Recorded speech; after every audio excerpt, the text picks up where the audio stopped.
Horror कहानियां थी। खून की प्यास पार्ट 2। और उसके बाद वो जंगल एक बार फिर से सुमन की चीखों से गूंज उठा। लेकिन आज की रात सुमन की चीखों को सुनने वाला वहां पर कोई भी नहीं था। अगर वहां पर कोई मौजूद था तो बस हरिया, जो कि अब एक भेड़िए में बदल चुका था। सुमन के बालों को पकड़कर घसीटते हुए वो जंगल के बीचों बीच एक जगह पर ले जा रहा था। अगली सुबह गांव में। अरे भाई, पता नहीं क्या बात है, अपने गांव का हरिया किसान और उसकी पत्नी सुमन दोनों गायब हैं। दोनों का कोई अता पता नहीं। अरे कैसी बातें कर रहे हो भाई, ये कब हुआ है? अरे पूरे गांव में खबर फैली पड़ी है। कल रात को दोनों खेत की तरफ जा रहे थे, लेकिन लौटकर आए ही नहीं। तो हो सकता है अपने खेत पर होंगे। पूरा गांव ढूंढ कर आया है भाई। जानते हो क्या मिला वहां पर? क्या हुआ भाई? क्या मिला? बताओ हमें, क्या मिला? अरे हरिया की पत्नी सुमन के कपड़े पड़े हुए थे। शरीर का एक एक कपड़ा फटा हुआ झोपड़ी के बाहर पड़ा था, लेकिन दोनों पति पत्नी का कोई पता ठिकाना नहीं था।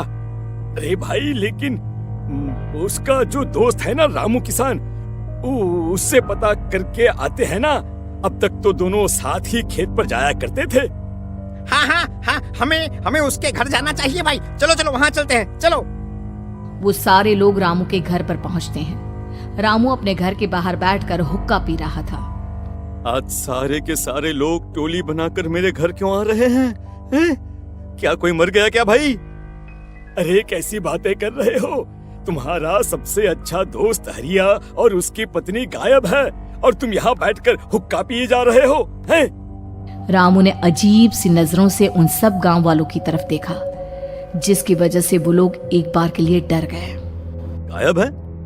अरे गायब नहीं है, मुक्ति मिल गई है। उन दोनों को मुक्ति मिली है। इस दुनिया में आकर हर इंसान पाप करता है और उसे उसके पापों के लिए मुक्ति मिलना बहुत जरूरी है। अरे ये कैसी बहकी बातें कर रहे हो भाई, हैं? और इसका चेहरा अजीब सा क्यों लग रहा है? लगता है दोस्त के मरने का गम बैठ गया है। पागल हो गया है शायद ये पागल। ये बात सुनते ही रामू चीख कर जोर से चिल्लाते हुए कहता है, पागल मैं नहीं हूँ, पागल तुम सब हो। और ये शैतानी जंगल अब तुम में से किसी को नहीं छोड़ने वाला, सबको खा जाएगा। याद रखना मेरी बात। शैतानी जंगल? कैसा शैतानी जंगल? लगता है रामू पागल हो चुका है। हमें यहाँ से चलना चाहिए भाई। चलो। तभी रामू की पत्नी बाहर आती है। नहीं, आप लोग इनकी बात का बुरा मत मानिए। 2 दिन पहले हरिया के साथ खेत पर गए थे। जब से वहाँ से आए हैं तब से ऐसी ही बातें कर रहे हैं। भगवान जाने ऐसा क्या देख लिया उन्होंने, खेत में कुछ भी बड़बड़ाते रहते हैं। लेकिन गांव के लोगों ने कमला की कोई बात नहीं सुनी और वो सब वहां से चले गए। रात अब धीरे धीरे ढलने लगी थी। तभी अचानक किसी ने धीमी सी आवाज में रामू को पुकारा। रामू, आ जाओ, मैं तुम्हारा इंतजार कर रहा हूँ। और सुनो, अपनी पत्नी को साथ लेकर आना, नहीं तो काम अधूरा रह जाएगा। ये आवाज सुनते ही रामू के चेहरे पर शैतानी मुस्कुराहट आ जाती है। वो धीमे कदमों से अपने घर के अंदर आता है। क्या हुआ? तबीयत ठीक है ना अब आपकी? मैं तुझे अपने साथ खेत पर ले जाने आया हूँ, चल। मैं तुम्हारे साथ कहीं नहीं जाने वाली। मुन्ना गहरी नींद में सो रहा है और उसे अकेला छोड़कर मैं तुम्हारे साथ खेत पर नहीं आ सकती। वैसे भी तुम्हारे उन खेतों में भगवान जाने कौन सा राक्षस घूम रहा है, मुझे तो डर लगता है। रामू गुस्से में दांत पीसता अपनी झोपड़ी से बाहर आ जाता है और कमला गहरी नींद में अपने बच्चे के साथ सो जाती है। तभी अचानक रात को रामू की झोपड़ी के ऊपर एक साया वही गाना गुनगुनाते हुए घूमने लगता है जो हरिया के मोबाइल में बजा करता था। माता रानी के आशीर्वाद से आपके माँ बाप की उम्र लंबी हो। माता रानी का आशीर्वाद बना रहे। लाइक एंड सब्सक्राइब कीजिए मेरे दोस्तों।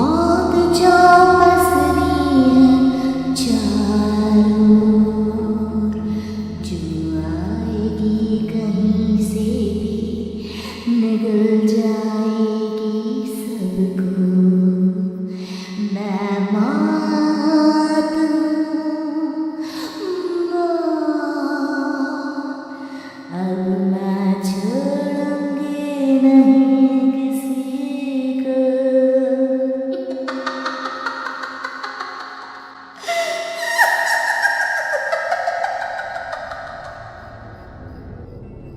ये आवाज सुनकर रामू की पत्नी कमला की आंख खुलती है और वो देखती है कि उसका मुन्ना अपनी जगह से गायब था। कमला चीखते हुए बाहर दौड़ कर आती है। वहां पर उसने देखा कि रामू ने अपने बच्चे को झोपड़ी के बाहर एक पेड़ से उल्टा लटकाया हुआ था और उसका बच्चा चीख चीख कर रो रहा था। वहीं दूसरी तरफ एक साया बच्चे के ठीक नीचे आग जलाकर उसके चारों तरफ हैवानों की तरफ नाच रहा था। छोड़ दो मेरे बच्चे को। अरे क्या कर रहे हो तुम? शर्म नहीं आती तुम्हें? अपने ही बच्चे को इस तरह मौत के हवाले करते हुए। अपना बच्चा? किसने कहा ये मेरा बच्चा है? अरे ये तो उस रामू की औलाद है, इस गांव के किसान रामू की, और मेरी दुश्मनी इस गांव के हर इंसान के साथ है। क्या कैसी बात कर रहे हो तुम? और ये औरत कौन है? ये मेरे बच्चे को खा जाएगी। तभी अचानक से उस साया ने एक बेहद खतरनाक दिखने वाली औरत का रूप ले लिया और उसकी आंखों से आग निकल रही थी। सही पहचाना तूने, मैं तेरे बच्चे को खा जाऊंगी। अगर तू अपनी इस हैवान पति रामू के साथ जंगल नहीं आए तो मैं तेरे बच्चे को खा जाऊंगी। लेकिन क्यों? आखिर क्या चाहती हो तुम मुझसे? मुझे जंगल क्यों ले जाना चाहती हो? औरत बुरी तरह से ठहाके मार मार कर जोर जोर से हंसने लगी और साथ में रामू भी। ये तो तुझे वहाँ चलने के बाद ही पता चलेगा ना। अगर तू नहीं आई तो थोड़ी देर में तेरा ये बच्चा आग में जलकर मर जाएगा। चल जल्दी। नहीं मेरे बच्चे को छोड़ दो। तुम जहाँ कहोगे मैं तुम्हारे साथ चलने के लिए तैयार हूँ। और उसके बाद उस बच्चे को झोपड़ी में लिटाकर आगे आगे वो साया चल रहा था और उसके पीछे पीछे रामू अपनी पत्नी के बाल पकड़कर उसे घसीटते हुए जंगल की तरफ ले गया। जंगल में जाने के बाद, कितनी खूबसूरत हो तुम। आज की रात बस तुम और मैं एक दूसरे के साथ रहेंगे। मुझे तुमसे बहुत डर लग रहा है।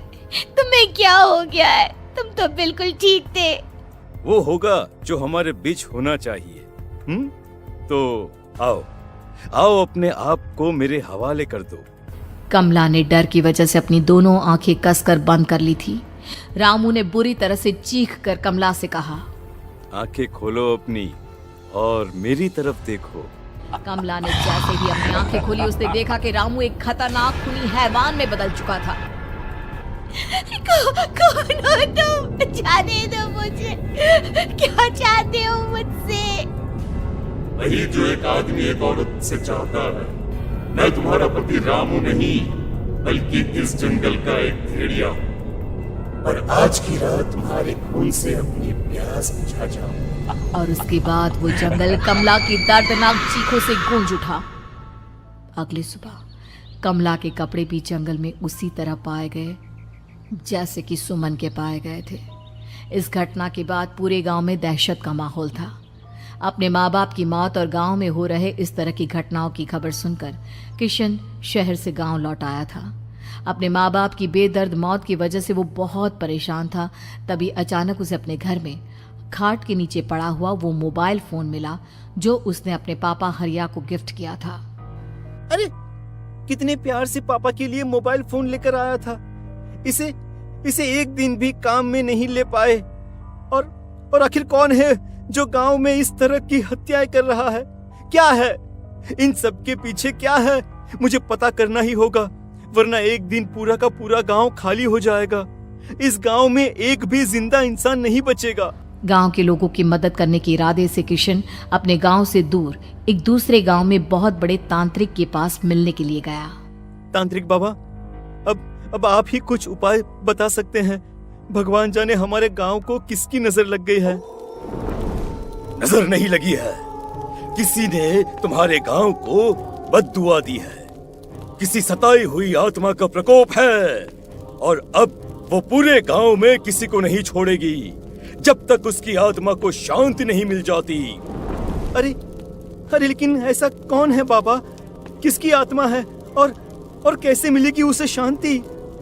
मौत है मौत, कहीं से भी आएगी और सबको निगल जाएगी। इससे बचने का सिर्फ एक ही उपाय है, लेकिन उस उपाय को करना आसान नहीं होगा। जो भी उस उपाय को करने की कोशिश करेगा उसकी जान जा सकती है। भले ही मेरी जान चली जाए, लेकिन मैं अपने गांव के लोगों की जान बचाने की पूरी कोशिश करूंगा बाबा। तो ठीक है, फिर अगली अमावस की रात जैसा मैं कहता हूँ वैसा ही करना। अमावस की रात तांत्रिक के बताए अनुसार किशन अपने साथ केरोसिन लेकर जंगल की तरफ चल पड़ा। उसके हाथ में देवी के मंदिर का सिंदूर भी था। किशन जंगल के बीचों बीच पहुंचा। ये देखकर उसकी आंखें फटी की फटी रह गई। वहां एक उबलते पानी का तालाब था और कई लोगों की लाश लटक रही थी। किशन के माँ बाप की लाश भी वहीं थी। माँ, बापू, क्या हो गया? ये क्या हो गया? तभी वहां पर एक औरत और आदमी आते हैं। उन्हें देखकर किशन चौंक जाता है। गोपाल काका, आपकी तो 5 साल पहले मौत हो गई थी। और निर्मला काकी, आप? मौत तो हो गई थी, लेकिन तुम ये नहीं जानते कि हमारी मौत कैसे हुई थी। क्या कहना चाहते हैं आप? कुछ नहीं, बस ये जान लो कि अब इस गांव में कोई जिंदा नहीं बचेगा। लेकिन क्यों काकी? क्योंकि 5 साल पहले इन गांव वालों ने मुझे डायन बताकर पत्थर मार मार के मार डाला। मेरी कोई गलती नहीं थी। गांव का एक बच्चा क्या लापता हुआ, सारा इल्जाम मेरी पत्नी पे डाल दिया। और जब मैंने निर्मला की जान बचाने की कोशिश की तो मुझे भी मार डाला। आपके साथ ये बहुत गलत हुआ काकी, लेकिन आप जो कर रहे हैं वो भी सही नहीं है ना? तुम यहाँ से चले जाओ वरना तुम भी नहीं बचोगे। हमारी आत्मा पिछले 5 साल से मुक्ति के लिए भटक रही है। चले जाओ यहाँ से। मौका देखकर किशन सिंदूर उन दोनों के ऊपर डाल देता है। उनका शरीर जलने लगता है और वो भयानक तरीके से चिल्लाने लगते हैं। अगले ही पल किशन उनके ऊपर केरोसिन डाल देता है और वो दोनों जल जाते हैं। किशन अपने माँ बाप और दूसरी लाशों का अंतिम संस्कार करवाता है और अपने घर लौट आता है। लेकिन वो अभी भी इस बात से अनजान है कि मोबाइल अभी भी बज रहा था। मैं मौत